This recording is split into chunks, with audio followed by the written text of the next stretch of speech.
Akhil, what is this obsession of human beings with repetition and especially tries? And by the time we reach the third time, we are already louder than the previous two times. Maybe that is why your parents and teachers are often heard saying, study, beta, study, and not just only the single instruction study. Welcome to episode 6 of Poetic Devices, of learning them in a fun manner. Today's poetic device in consideration is repetition. We will cover repetition and all its subcategories. The active cousin, Anaphora, the lousy one, Epistrophe. These sentences you might have often heard from your teachers just before the examination. Now comes the fun part of the video. Yes, the fun part. Now comes a rule that I've been using throughout the video, but you might not have noticed. Only 6 words, 1 sentence, and 3 poetic devices. If you have ever been a participant to a race or an audience to such a race, you must have experienced or heard these set of instructions. Ready, set, go. Logical, rhythmic, and goes from the larger word to the smaller one. But look at this set of instructions. Ready, set, go, wait, drink water, stretch, and then run. Although these set of instructions make more sense, isn't it? Before running, you need to keep yourself hydrated. So it is logical that you give the instruction of drinking water and then maybe run. But our mind likes this set of instruction more than this. Why? Because human brain naturally craves for rhythm, naturally craves for logical sequencing of words.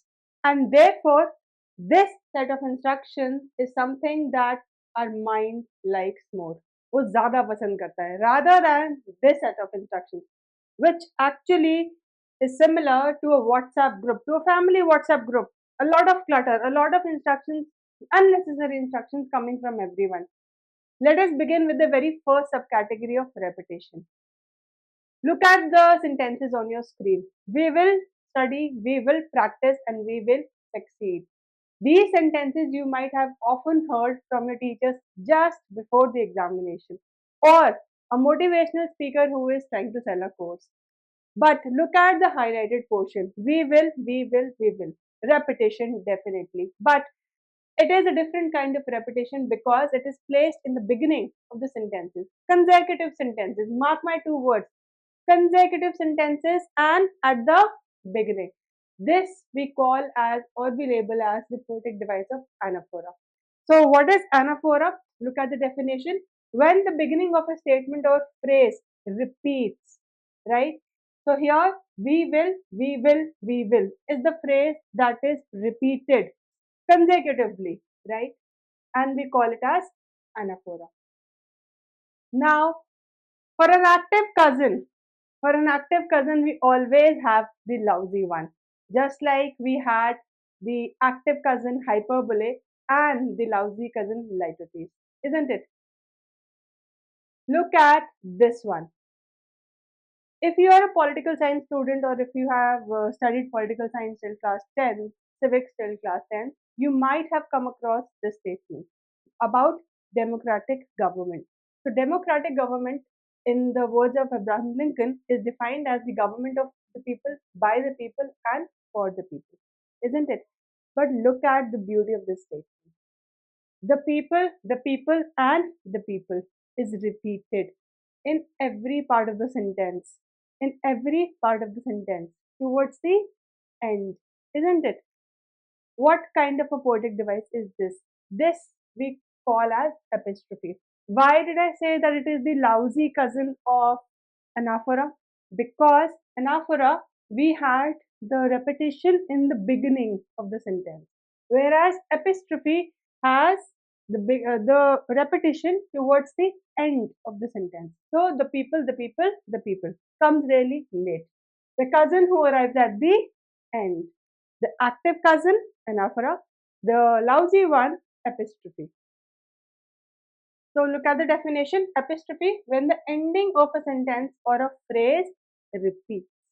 So how would you differentiate between these two poetic devices? I guess the difference should be very easy to understand, isn't it? For anaphora, We have the repetition in consecutive lines or phrases in the beginning of the sentence. Whereas in epistrophe, we have the repetition towards the end. So, of course, the position of repetition changes the device. Now comes the fun part of the video. Yes, the fun part.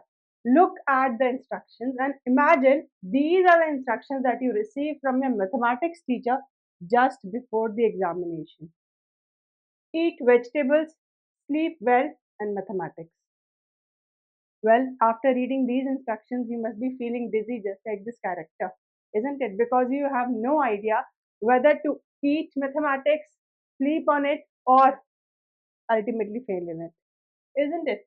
Why does this particular set of instruction look terrible or does not click in our mind? Why is that?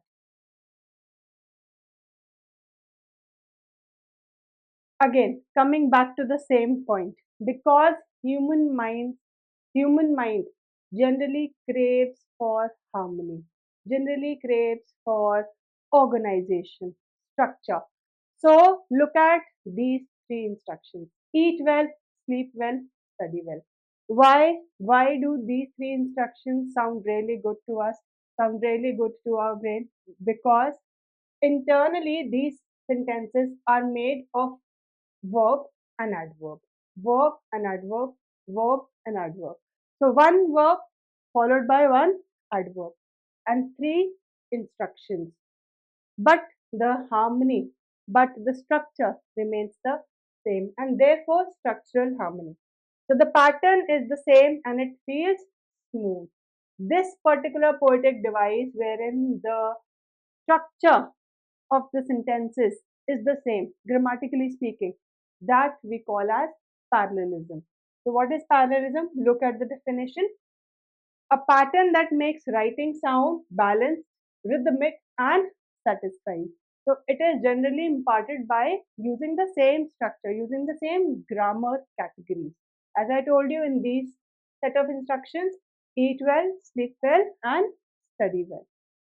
Now comes a rule that I've been using throughout the video, but you might not have noticed. Well, let's notice that rule. The rule of 3.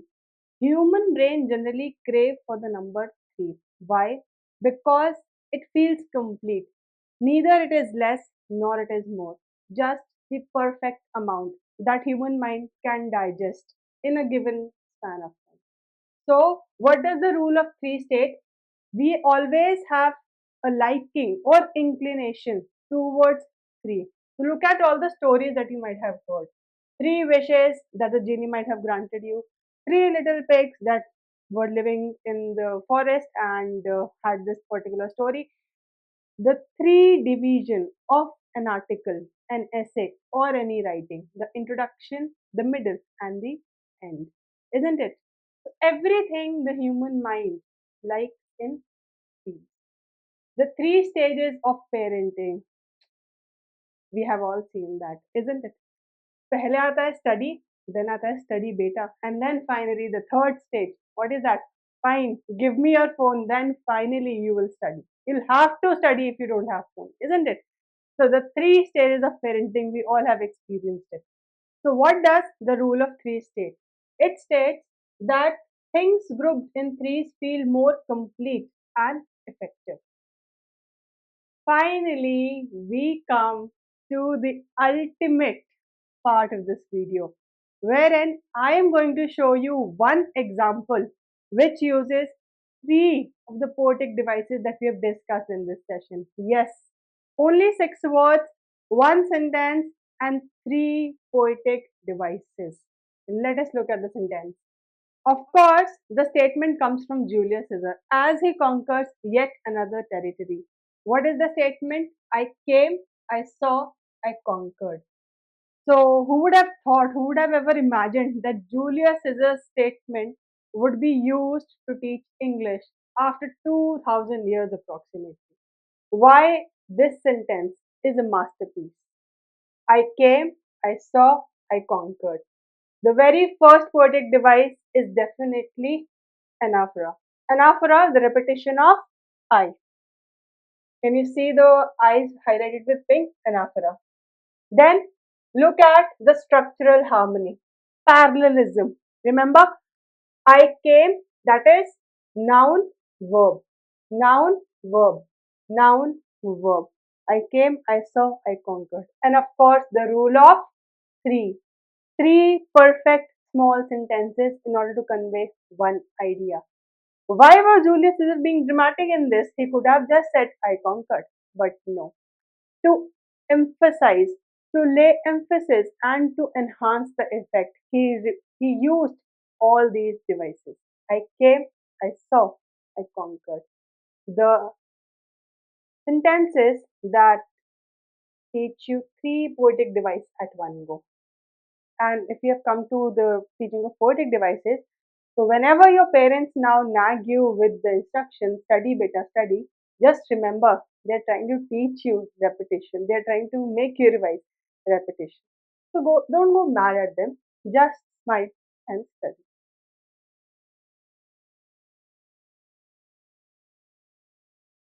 So this brings us to the end of the video, wherein we try to learn the poetic device repetition and covered its various forms: anaphora, epistrophe, parallelism, and the rule of three. If you liked the video, give it a huge thumbs up, share it with your friends, and of course, subscribe to my channel FitTheLit. And never miss an update on the playlist Poetic Devices, where we learn poetic devices in a fun manner. Stay updated.